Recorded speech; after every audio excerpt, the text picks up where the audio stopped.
Outro princípio que eu queria compartilhar então com vocês, já trabalhados aqueles outros princípios que são indispensáveis para a gente ter essa percepção desse princípio agora essencial, é o princípio da vida. Esse é o princípio da vida, portanto, é a essência do propósito da nossa existência, e é disso que nós estamos falando, né? E nós tiramos daqui também dos versículos na Bíblia que tratam desse princípio da vida, que tratam da formação do ser humano, da criação do ser humano, do surgimento do ser humano, do início da vida humana. Ele vai nos ensinar coisas extraordinárias para nós podermos viver o nosso dia a dia e não corrermos o risco de passarmos pela vida sem, de fato, ter a consciência do propósito dela e, portanto, viver de acordo com esse propósito. No livro de Gênesis, capítulo 2, versículo 7, nós vemos a narrativa de como Deus formou o homem. O texto diz: então o Senhor modelou o ser humano. Eu estou lendo, como eu disse, na King James atualizada. Então o Senhor modelou o ser humano. A palavra original aqui é Adam, como eu enfatizei lá atrás para vocês, por vários versículos, até o capítulo 2, versículo 22.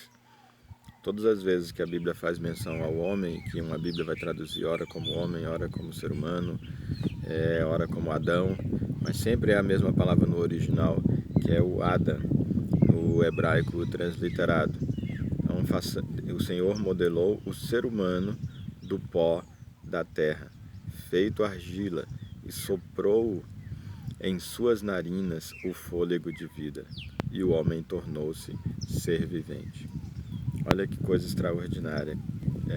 Imagina a cena, Deus pega então da argila, do pó da terra, desse tipo de terra, argila, e faz um boneco de argila, um desenho certamente perfeito, mas ainda não havia vida, ainda não era um ser vivente, era apenas carne, era apenas matéria, no sentido de matéria que eu digo carne.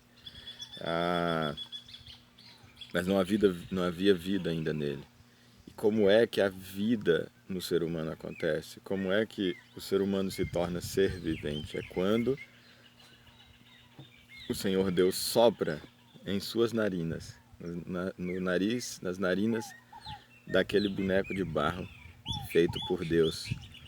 Ele sopra, e quando esse sopro divino entra pelas narinas desse boneco de barro que Deus fez, esse boneco se torna ser vivente. Aqui começa a humanidade. Aqui começa a vida humana. Aqui nasce o ser humano. Aqui surge o ser humano. E o que é então a essência do que nós somos? É esse barro? Não. O que nós somos aqui na essência, o texto está dizendo, é esse sopro. Soprou nas narinas o fôlego de vida. Quando o fôlego de vida, que é o sopro de Deus, entra nas narinas daquele boneco de barro, ele se torna ser vivente. Por quê?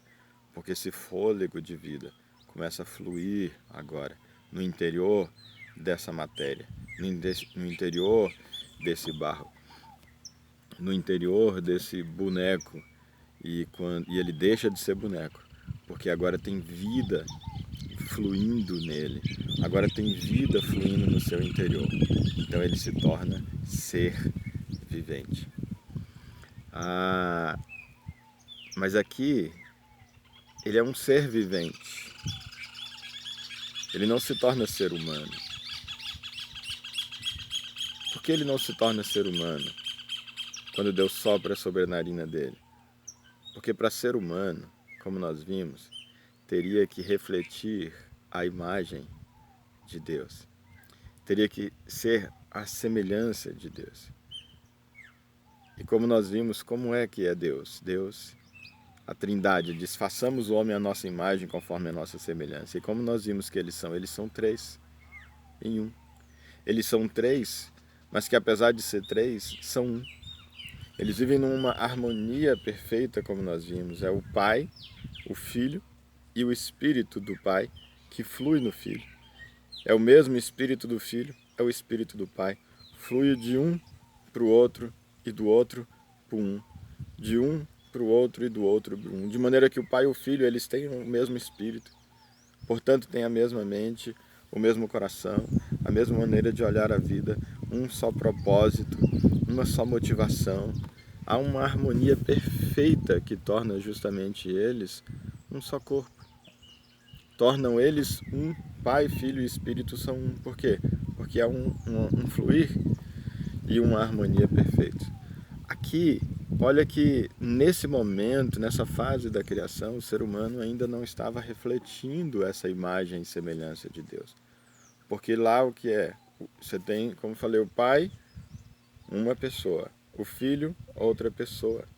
E o Espírito, que é o mesmo Espírito de Deus, é o Espírito do Filho. No caso, nós temos aqui, até esse momento da criação, temos esse ser vivente, que portanto ainda não é o ser humano, e o sopro, o Espírito de Deus. O Espírito de Deus está fluindo no ser humano, mas ele está fluindo isoladamente. Não acontece isso que era o projeto de acontecer com o ser humano, que nós, humanos, refletíssemos a imagem de Deus, essa maneira da Trindade ser. Aqui o ser vivente não refletia isso. Por quê?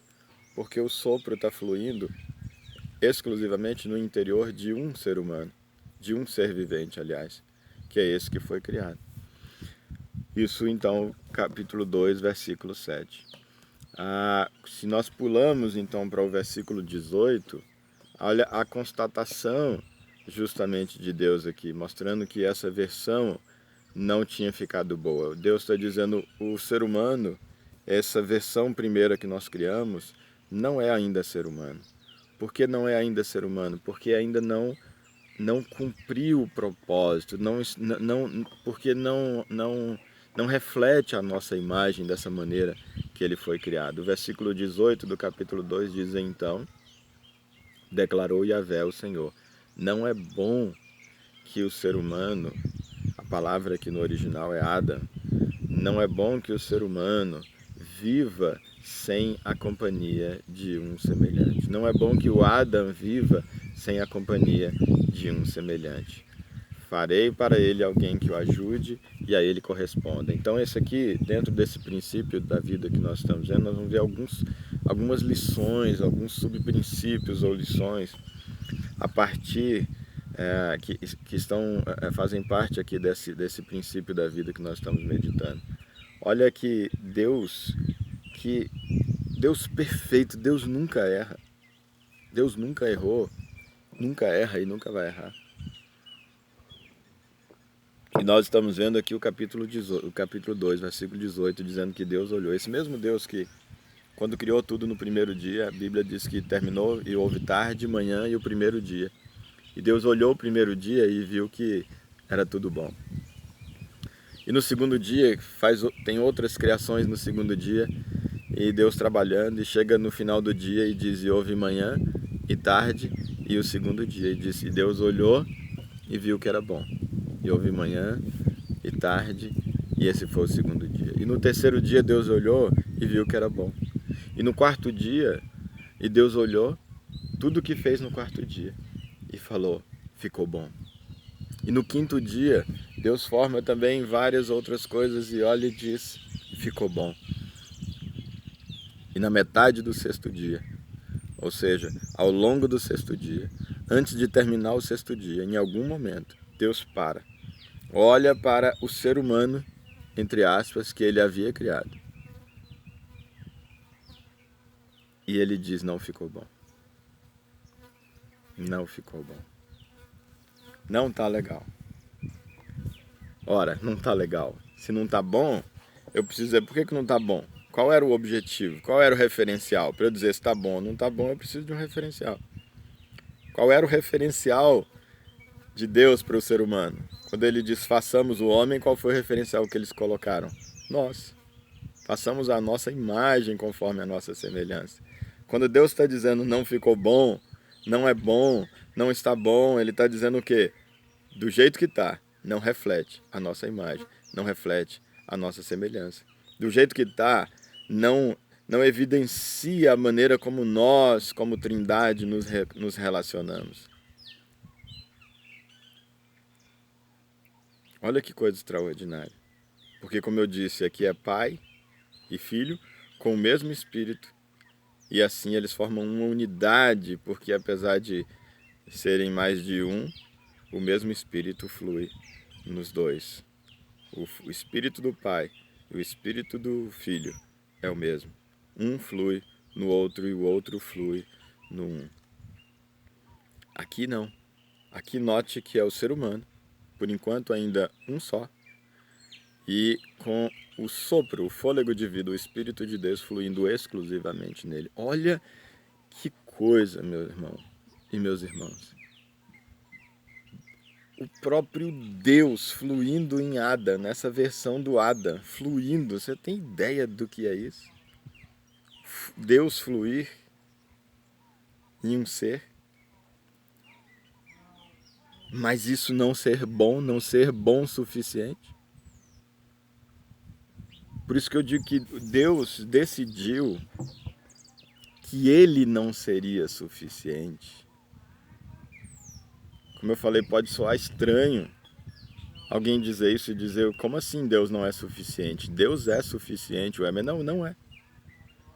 É o que Deus está dizendo no versículo 18, então declarou o Senhor, não é bom do jeito que a gente fez. Não é bom o ser humano dessa forma, sem uma companhia. Não é bom que ele viva sem a companhia de um semelhante. Não é bom que ele viva isolado e sozinho. Mas como assim sozinho?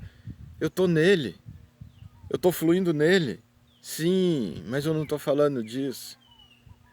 Eu sou o fôlego de vida, sem mim não há vida. Mas não há vida verdadeira, dessa que reflete como nós somos, se não tiver um semelhante. Para compartilhar dessa vida. Para compartilhar desse fluir.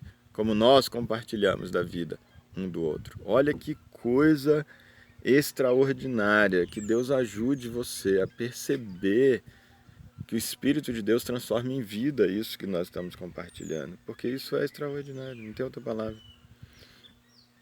Farei para ele alguém, ele está aqui só, vou fazer alguém para ele, alguém que o corresponda, que o ajude, que o auxilie, alguém com quem e em quem, para quem esse fôlego que é o meu sopro, a minha presença possa fluir.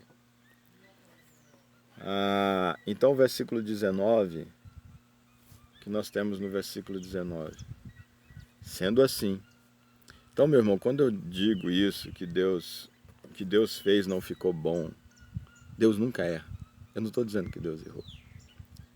Torna muito mais belo. Deus se permitiu fazer uma primeira versão que não era boa do ser humano, para depois fazer uma segunda versão, para ensinar algumas coisas para a gente. Isso é o que é a beleza que eu vejo nesse texto. Porque é claro que Deus já podia ter feito 2 bonecos de barro de imediato e ter soprado nas narinas deles o fôlego de vida. Mas Deus diz, eles não vão entender. Eu vou mostrar fazendo em 2 fases. Eu vou fazer uma fase do não é bom e depois eu vou fazer a fase do é bom. Eu vou fazer a fase do não ficou bom e depois eu vou fazer a fase do ficou bom.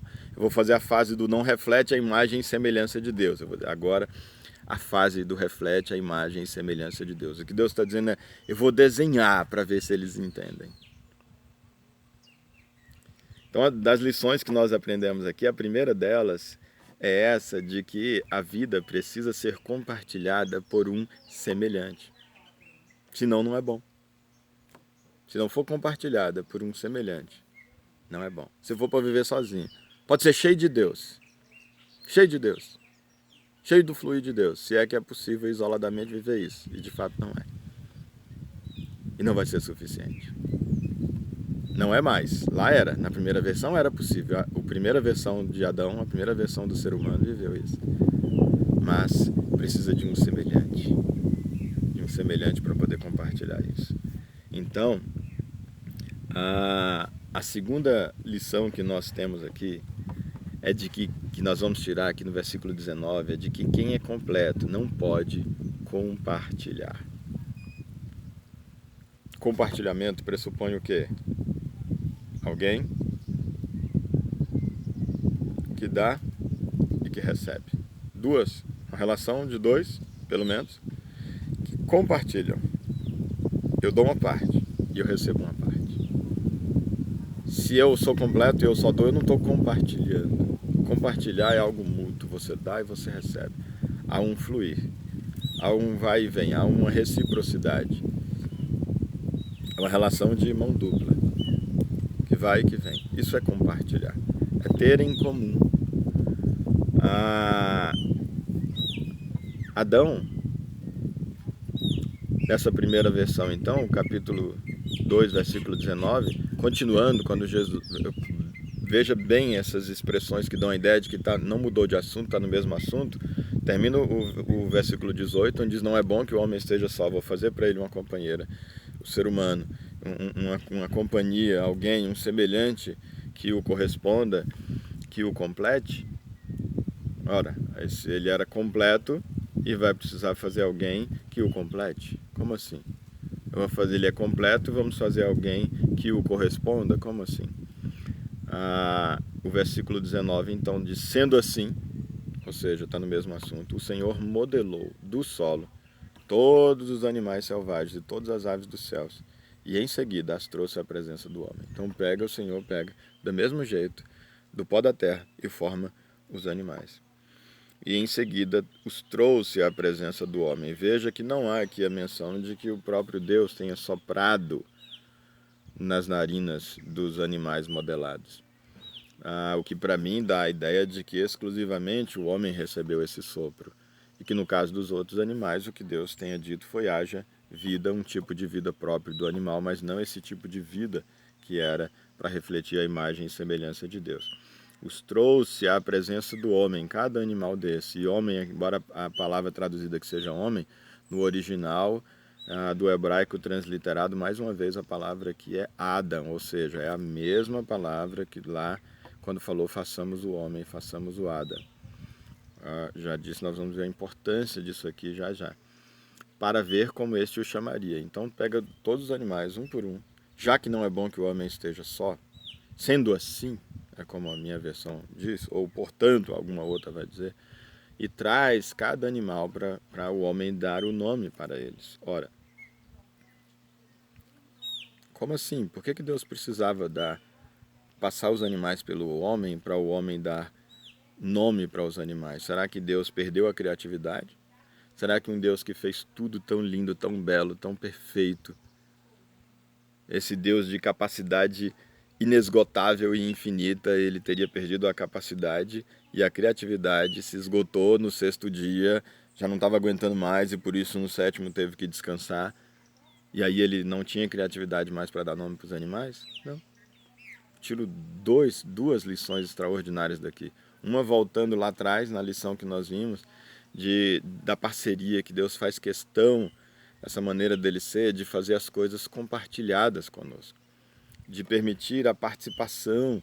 Assim a Trindade, nós vimos que funcionou os três, e nós vimos que então, em relação ao ser humano, da mesma forma, ele quer que o ser humano participe. Ele diz que enquanto não tivesse o homem, não brotaria a vegetação, porque tinha que ter o homem para lavrar a terra. E aqui agora nós vemos trazendo para o ser humano dar o nome aos animais, podendo participar, ainda que com algo muito mais fácil do que criar, é dar o nome, óbvio, né? E vemos essa lição aqui, da maneira como Deus age, como Deus faz.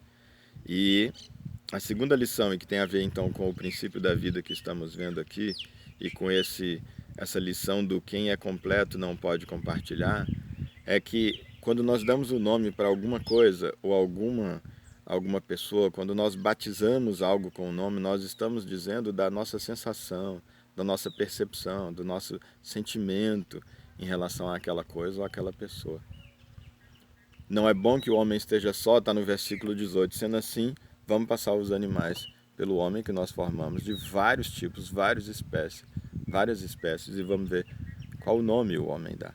Vamos ver qual a sensação que gera no homem cada animal desse. No homem e no ser humano, viu? Não tem aqui ainda homem, mulher. É o ser humano, é um que foi ainda feito,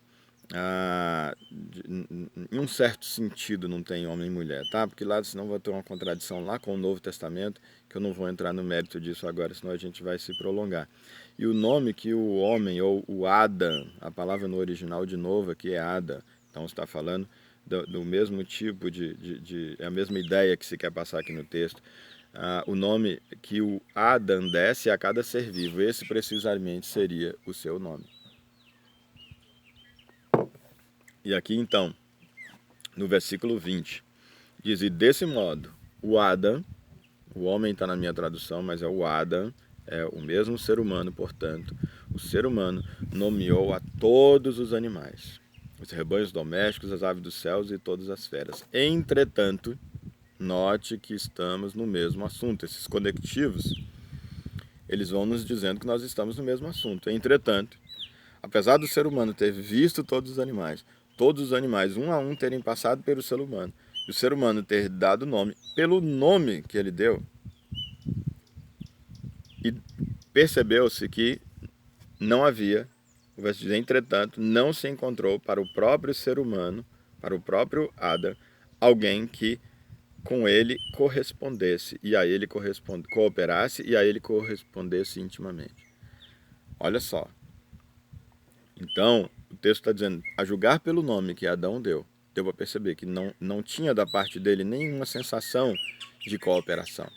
Nenhum nome que desse uma ideia de correspondência, de auxílio, de complemento. Não houve, pelo nome que Adão deu, não dava para extrair que algum desses animais pudesse corresponder ao ser humano.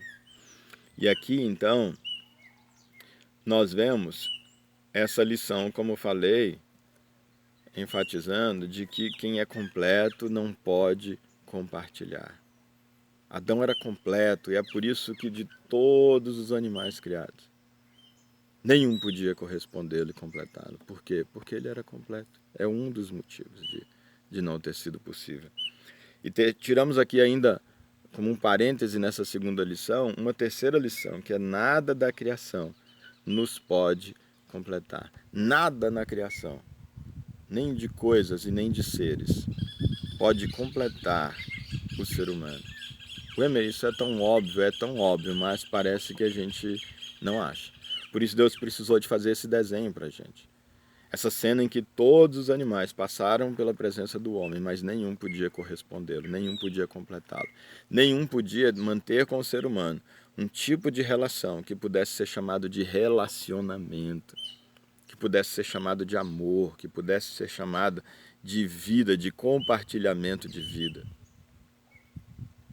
Apesar de Deus ter desenhado isso tão claro e nos deixado essa lição tão clara a partir da opção de nos fazer bipartidos, nos fazer em duas fases, aliás, para a gente aprender essa lição, parece que a gente não aprendeu.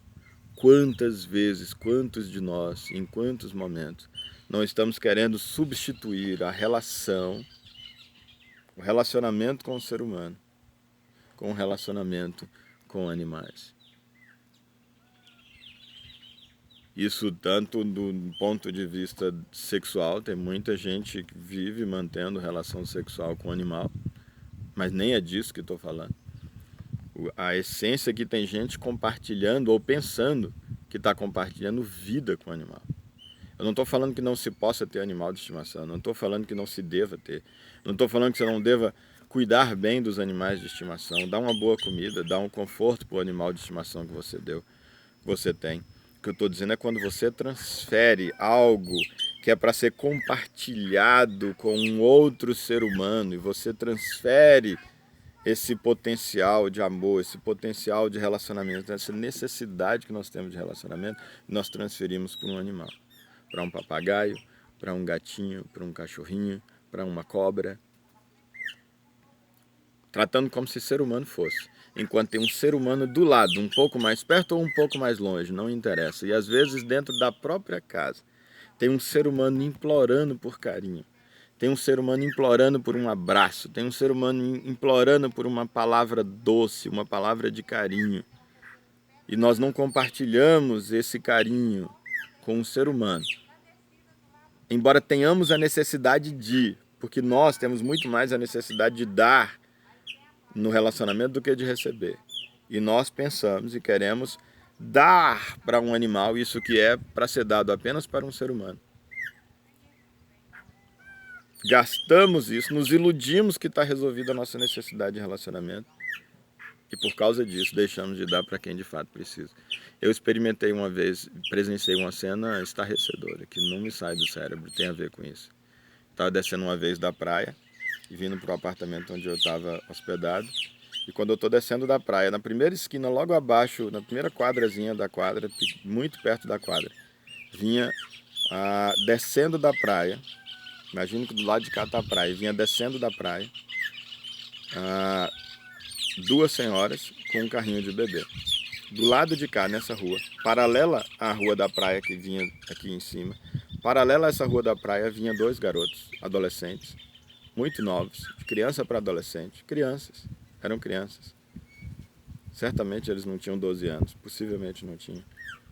E carregando um carrinho daqueles de recicláveis, de papelão, de um monte de coisa, um carrinho muito pesado e puxando, como se fosse fazendo ali o papel de animal, no sol, rachando, aquele sol da praia, e eles caminhando aqui puxando aqueles recicláveis.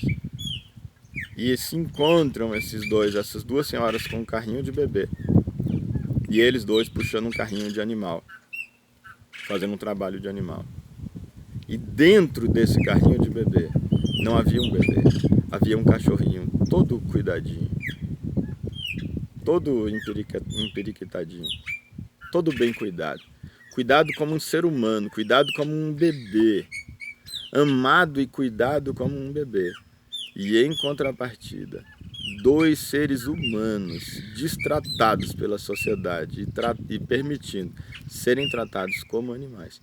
E visto isso de uma maneira tão natural. Foi estarrecedor essa cena. E quantas crianças nós temos perto de nós. Eu repito, não estou falando para não se criar cachorrinho, gato. Eu muitas vezes criei cachorro e gato. E criei bem criado. Com carinho, com afago, sem dúvida nenhuma. Dei boa comida. Mas eu não tive com eles a relação de filho.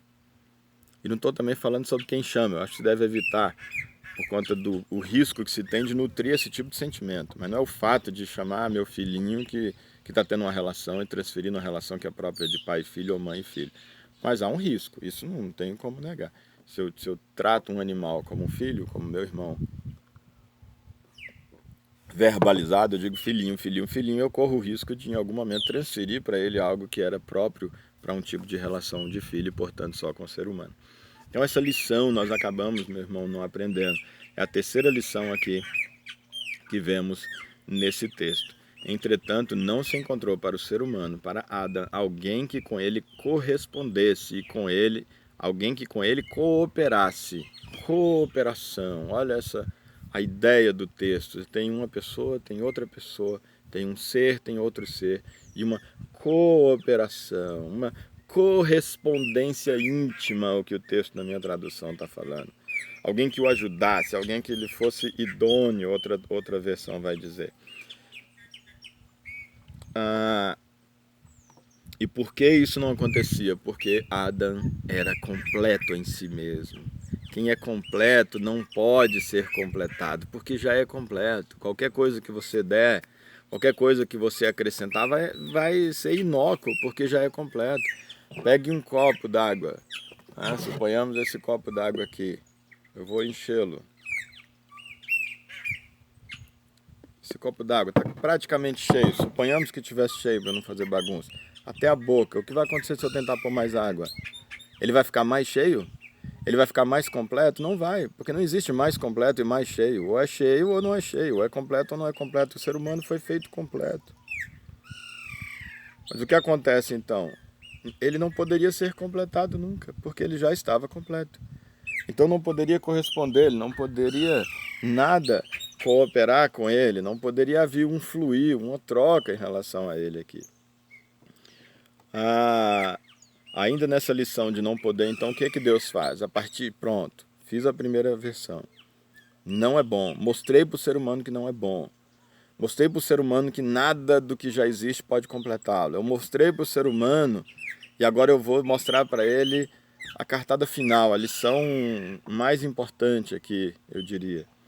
O Senhor vem e pega Adão, versículo 21, então Yahvé Deus fez Adão, ou Adão está dizendo aqui agora, mas a mesma palavra Adão, cair em sono profundo, e enquanto este dormia, retirou-lhe uma parte, olha que ele era completo e não encontrava ninguém para lhe completar, mas Deus agora retira uma parte, retirou uma parte dos lados do corpo e uma costela, veja que não é só a costela, é uma parte dele, uma parte dos lados do corpo e uma costela, e fechou o lugar com carne. Retirou uma parte. E aqui então Deus tira do ser humano, a ideia de tirar uma parte do físico é a ideia que está tirando um pouco desse fôlego de vida que foi colocado nele. Está tirando aqui do ser humano um pouco das virtudes colocadas, um pouco dos dons, dos talentos. Das virtudes eu não sei, mas um pouco dos talentos, um pouco dos dons. E foi tirado do ser humano, que era completo e agora não é mais completo. É como se esse copo de água que era cheio, agora já não é mais cheio. Aquilo que era completo, Deus tirou uma parte. E tendo tirado uma parte, está incompleto. Estando incompleto, não sendo completo em si mesmo, o fluir de Deus não está mais fluindo aqui completamente, integralmente no ser humano, agora tem espaço para ser completado. E agora tendo espaço para ser completado, Deus pega dessa fração que ele tirou e forma a mulher. Não há um novo sopro, é o mesmo sopro, é o mesmo fôlego ainda, mas pega dessa parcela do fôlego de vida, uma parcela dos dons, uma parcela dos talentos, uma parcela da personalidade e forma a mulher.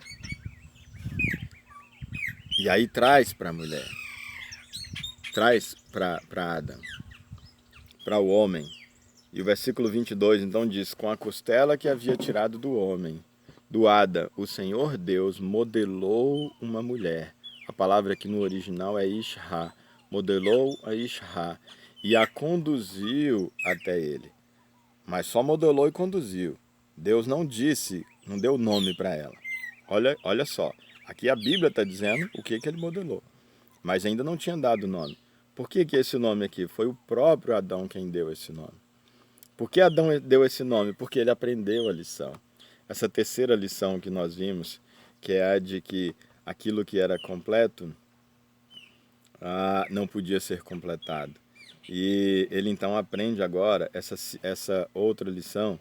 Aliás, uma reafirmação daquela primeira lição que eu falei, a vida precisa ser compartilhada por um semelhante, né? Porque com a costela que havia tirado do homem ou do Adão, o Senhor Deus modelou uma mulher, Ishá, e a conduziu até ele. Versículo 23, imagina a cena, está aqui Adão que era sozinho e completo, agora está incompleto. Ele tem uns espaços agora, né? Ele tem espaços a serem preenchidos e Deus então traz a mulher, igualmente com espaços a serem preenchidos, porque também incompleta, ela foi feita de um pedaço do homem trazido. E agora temos dois incompletos com a mesma natureza. Dois incompletos que têm a mesma essência. Dois incompletos que são incompletos, porque um foi tirado do outro. Era um só. E aí é tirado um do outro. E agora, incompletos que são. E Deus traz Eva até o homem, traz a mulher até o homem. Esta sim, a afirmação do homem. Quando ele bate o olho na mulher, olha a expressão que ele usa. Esta sim. Quando ele diz esta sim, o que é que o texto nos diz? Ele estava procurando. Quando você diz, agora sim, está dizendo o quê? Uai, está falando referência a alguma coisa de antes. Esta sim, quer dizer o quê? Os outros não. Note que há essa ideia de que se estava procurando, mas não se encontrava. E por que não se encontrava? Porque não era semelhante. Por que não se encontrava? Porque ele era completo em si mesmo. Então o que acontece? Quando ele chega a essa conclusão e diz, esta sim é osso dos meus ossos e carne da minha carne, é que ele aprendeu essa lição, de que apenas do que lhe era semelhante ele poderia ser completado, de que enquanto ele era completo, ele não podia ser, mas quando tirou um pedaço da carne, quando tirou um pedaço dos ossos, uma parte dos ossos, tirou um pouco dos seus dons, tirou um pouco dos seus talentos, agora ele poderia ser completo. E diz, esta sim é osso dos meus ossos. Adão olha para Eva e consegue se enxergar na Eva. Olha os meus ossos ali onde foram parar. Olha a minha carne onde foi parar.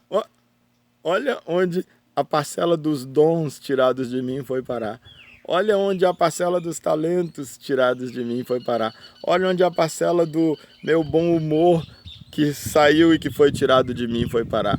Olha onde a parcela das minhas características de personalidade foram parar. E agora pessoas diferentes, com dons diferentes, com talentos diferentes, com personalidades diferentes, mas um pode olhar para o outro e se enxergar no outro. Porque não é uma diferença pela diferença, mas é uma diferença que completa e que complementa. E ele diz, essa sim é osso dos meus ossos e carne da minha carne. E veja como eu falei que o nome diz da sensação que você tem, ele diz, ela será chamada mulher, porquanto do homem foi tirado. O nome que ele dá é por causa dessa sensação de que foi tirado de mim. É a sensação de que é um complemento meu, é a sensação de que é uma extensão minha, é uma continuidade minha.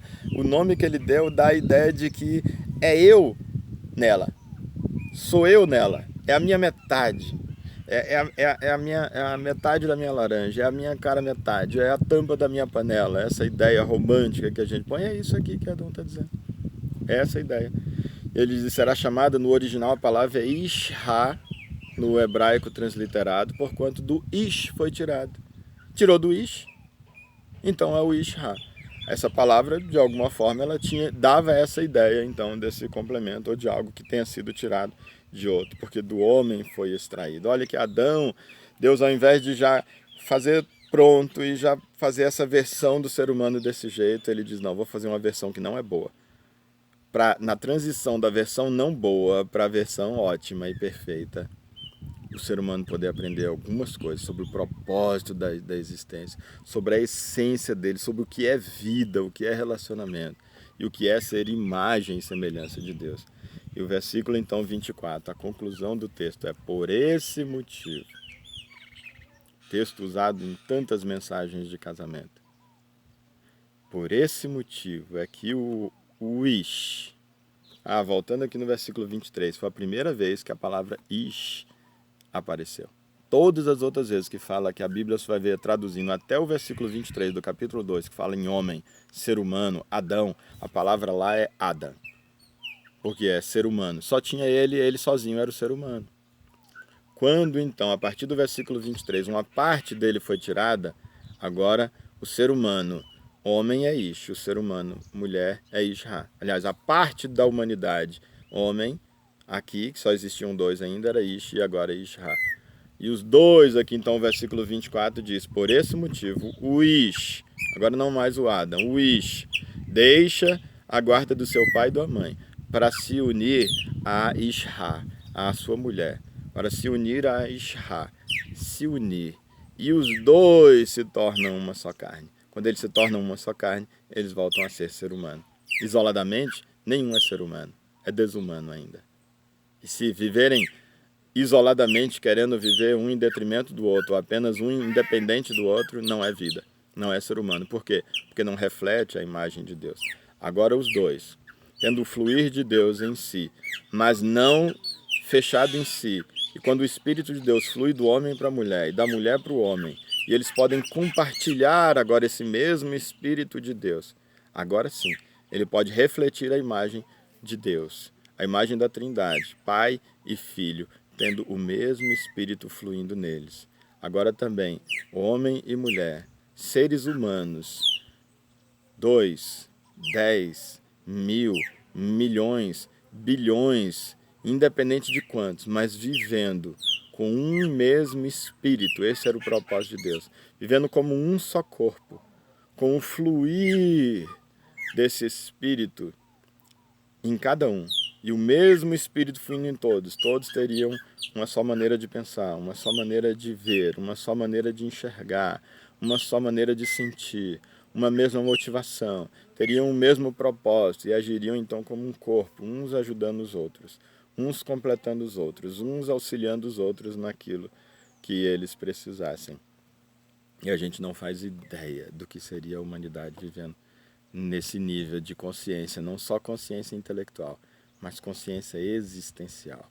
Uma consciência que naturalmente impulsionasse para isso. A gente não faz ideia do que seria a humanidade nisso aqui. Então esse é o quarto princípio, quarta lição que nós tiramos desse princípio da vida, que um princípio só com alguns subprincípios, como falei, é de que a vida está na unidade do corpo. Unidade do corpo. A vida não está em Deus fluindo em um exclusivamente. Deus compara o Espírito Santo à água. Deus compara o Espírito Santo ao vento. E uma característica que tem a água e o vento é que eles correm. Eles não ficam parados. A ideia deles não é ficar parado. A ideia do rio não é ficar parado. A ideia do mar não é ficar parado. Uma água, se ela ficar estagnada e parada, ela morre. Vento parado não é vento. Sopro parado não é sopro. Por isso, quando o homem, e eu estou concluindo, quando o homem recebe o sopro de Deus, o Adam, sozinho, e esse sopro está fluindo exclusivamente, a vida fluindo exclusivamente no homem, Deus olhou e falou, não é bom, não é assim que a gente é. Deus falou com a Trindade falando consigo, não é assim que a gente vive, em si mesmado, em nós mesmos. Não é bom. E Deus então faz a segunda versão, em que o fluir passa de um para o outro e do outro para o um. Aí é a vida. Assim é que é a vida. É quando o Espírito de Deus flui numa pessoa, mas não fica na pessoa, flui para o outro. E aquilo que recebeu de graça ele dá, e ele passa para o outro de graça. E ele recebeu esse fluir de graça, o amor de graça, e ele flui para o outro de graça. Isso é vida. Unidade. Unidade em corpo. Várias pessoas que, apesar de serem independentes, em princípio, elas decidem por uma consciência de necessidade, por uma consciência de corpo. Elas decidem viver de forma compartilhada e de forma cooperativa no sentido mais elevado do termo. Isso é vida, isso é unidade, esse é o princípio básico a partir do qual nós precisamos ler a Escritura. Em momentos futuros nós vamos fazer algumas meditações aí a respeito então da queda do homem, tendo em vista esse princípio, quais são as consequências, o que as lições que nós tiramos ali na queda, mas temos como base esses princípios que nesse vídeo e no outro nós estivemos abordando. E a Escritura como um todo, meu irmão, eu desafio você a ler a Escritura, a ler a Palavra de Deus, com essa consciência desses princípios que nós extraímos aqui do livro de Gênesis. Eu vou rapidamente orar com vocês. Deus, Pai, no nome de Jesus, eu peço, Pai querido, que o Teu doce Espírito, o mesmo Espírito que inspirou quem escreveu a Escritura, esse mesmo Espírito possa transformar em vida a letra que nós acabamos de compartilhar. Transforme isso em vida em mim.